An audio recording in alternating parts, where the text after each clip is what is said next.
नमस्कार साथियों, आशा करता हूँ कि आप सभी अच्छे होंगे और आपकी पढ़ाई बहुत बेहतर चल रही होगी। और आज बात करते हैं करंट अफेयर की। और आज है 18 जून और 18 जून के करंट अफेयर सभी बच्चे देख लेंगे। भाई आज थोड़ा सा विलंब की वजह से आपके विलंब हो गया, इसके लिए सॉरी भाई। करंट अफेयर 6 बजे आनी थी, आज थोड़ा लेट हो गया, उसके लिए बिल्कुल सॉरी। ठीक है भाई, चलो बात करते हैं क्वेश्चन नंबर 1 की। ठीक है, तो क्वेश्चन नंबर 1 क्या है भाई।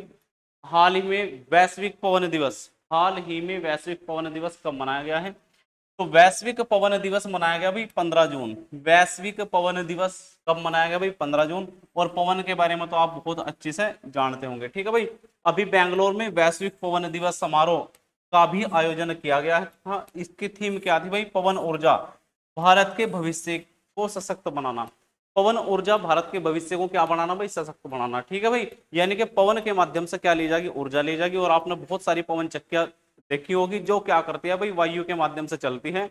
और वे क्या करेगी भाई? यांत्रिक ऊर्जा को किस मतलब यांत्रिक ऊर्जा को किस में चेंज करेगी? विद्युत में भी चेंज करेगी और अन्य ऊर्जाओं में क्या करेगी भाई? चेंज करेगी। ठीक है, चलो मई 2021, मई 2022, मई 2025 तक भारत की कुल स्थापित पवन ऊर्जा, कुल स्थापित पवन ऊर्जा अक्षमता कितनी हो चुकी है भाई? कितनी होगी? 51.5 गीगावाट। कितनी होगी भाई? 51.5 गीगावाट। ठीक है जी, चलो भाई। केंद्रीय नवीन एवं नवीकरणीय ऊर्जा केंद्रीय नवीन एवं नवीकरणीय ऊर्जा मंत्री प्रहलाद जोशी के अनुसार देश की स्थापित पवन ऊर्जा क्षमता पिछले साल के 46.42 गीगावाट से बढ़कर कितनी हो गई भाई?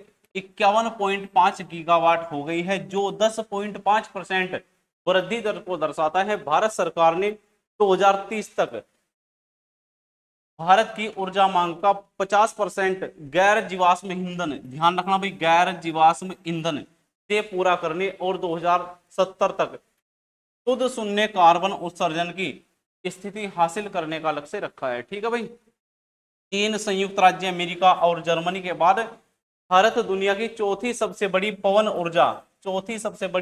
ऊर्जा अक्षमता वाला देश बन गया है। शीर्ष पवन ऊर्जा राज्य 31 मार्च 2025 तक। ठीक है, चलो पहला राज्य क्या भाई? गुजरात, उसके बाद तमिलनाडु, फिर कर्नाटक, फिर महाराष्ट्र और फिर राजस्थान। आपको ध्यान रखना भाई कितने मेगावाट ऊर्जा उत्पादित करने वाले राज्य हैं, ये बात भी आपको ध्यान रखना है। 2024-25 के दौरान पवन ऊर्जा में अधिकतम वृद्धि किस राज्य में हुई भाई? एक तो कर्नाटक, तमिलनाडु और गुजरात के अंदर। ये बात भी आपको क्या रखनी भाई? ध्यान रखनी। ठीक है, चलो हाल ही में भारत के पहले कृषि ड्रोन स्वदेशीकरण केंद्र का उद्घाटन कहां करा गया है? तो ये करा गया भाई चेन्नई के अंदर। ठीक है भाई, क्या याद रखना भाई?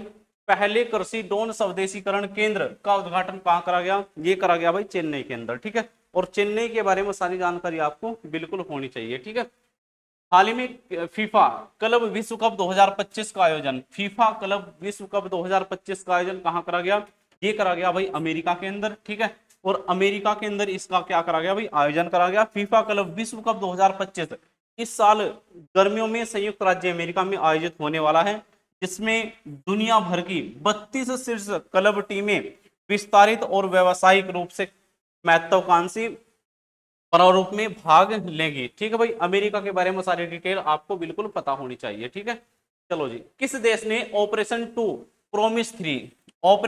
और प्रोमिस 3 शुरू करा है? तो ये करा गया भाई ईरान के द्वारा। और हाल ही में ध्यान रखना भाई, ईरान और किस देश के बीच युद्ध चल रहा? तो कौन से देश के बीच? ईरान और इसराइल के बीच। ठीक है, तो इसने क्या करा भाई? ईरान ने इसराइल के ऊपर ये क्या करा? स्ट्राइक करा। ठीक है जी, चलो जी, ऑपरेशन 2 प्रोमिस 3 ईयर का नवीनतम जवाबी सैन्य अभियान है, नवीनतम जवाबी सैन्य अभियान है, जो इसराइल के शहरों और अवसंरचना को निशाना बनाकर उसके परमाणु और कमांड सुविधाओं पर इजरायली हवाई हमले के प्रति उत्तर में किया गया है। यानी कि जो इसराइल ने हमला करा भाई, उसके प्रति उत्तर में ईरान के द्वारा यह क्या करा गया भाई? हमला करा गया।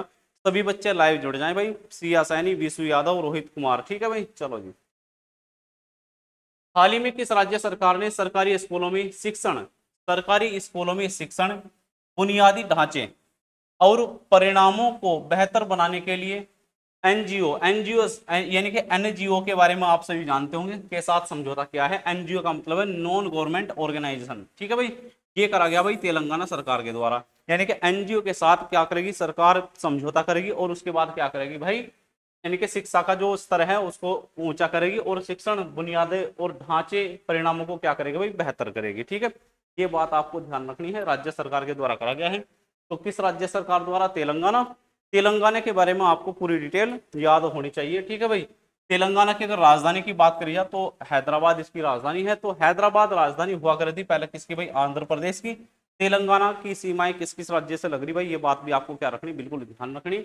अब इस गठन आपको ध्यान रखना, 2 जून 2014। क्षेत्रफल की बात करें तो 1,12,077 वर्ग किलोमीटर। राज्य के पशु क्या है भाई, जिंका। पक्षी नीलकंठ। फूल क्या है भाई, टंगेड़ू। उसके बाद वृक्ष जम्मी चट्टू यहाँ का वृक्ष है। और भाषा क्या है भाई, तेलुगु और उर्दू। प्रथम मुख्यमंत्री चंद्रशेखर राव और प्रथम राज्यपाल ESL नरसिम्हा। उसके बाद अगर सीटों की बात करें तो 7, 17, 119। आपको ध्यान रखना भाई, 7, 17, 119 यहाँ की क्या है भाई, सीटें हैं। ये राज्यसभा सीट, ये लोकसभा सीट, और ये क्या है, विधानसभा सीट। अगर बात करी जाए जिलों की तो जिलों की संख्या कितनी है भाई, यहाँ 33 है। और विधान परिषद की यहाँ सीटें हैं कितनी भाई, 40। विधान परिषद सीटें भी ध्यान रखना आपको कितनी है भाई, 40 सीटें। चलो उसके बाद बात करते हैं नेक्स्ट क्वेश्चन, पारिवारिक पर्यवेक्षण दिवस। अंतरराष्ट्रीय पारिवारिक पर्यवेक्षण दिवस कब मनाया जाता है भाई, ये मनाया जाएगा भाई 16 जून को। ठीक है, अंतरराष्ट्रीय पारिवारिक पर्यवेक्षण दिवस 16 जून। हर वर्ष 16 जून को दुनिया भर में अंतरराष्ट्रीय पारिवारिक पर्यवेक्षण दिवस मनाया जाता है।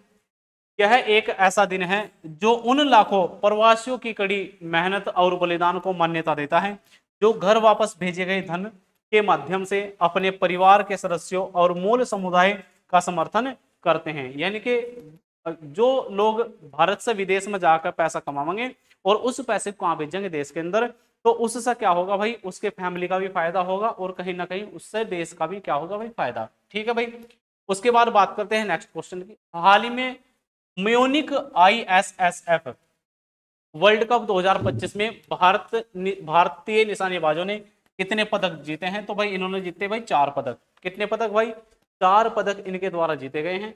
उसके बाद बात करते हैं नेक्स्ट क्वेश्चन की। ग्रीष्मकालीन कार्निवल 2025 का समापन किस केंद्र शासित प्रदेश के द्वारा करा गया है, तो ये करा गया भाई लद्दाख के द्वारा। और लद्दाख की सारी डिटेल आप सभी को पता होनी चाहिए। हाल ही में मेटा ने किसे भारत का नया मैनेजिंग डायरेक्टर बनाया है, तो इसका नाम है भाई अरुण श्रीनिवासन। किसे बनाया भाई, अरुण श्रीनिवासन। मेटा ने अरुण श्रीनिवासन को 1 जुलाई 2025 से प्रभावी रूप से अपना नए प्रबंधक निदेशक और भारत का प्रमुख नियुक्त किया है। वर्तमान में भारत में मेटा के विज्ञापन व्यवसाय का नेतृत्व कर रहे हैं श्रीनिवासन। अब कंपनी के सबसे बड़े वैश्विक बाजारों में से एक में कंपनी के समग्र व्यवसाय, नवाचार और राजस्व राजनीति की देखरेख करेंगे। ये बात आपको बिल्कुल ध्यान रखनी है। हाल ही में किसे भारत में अंतरराष्ट्रीय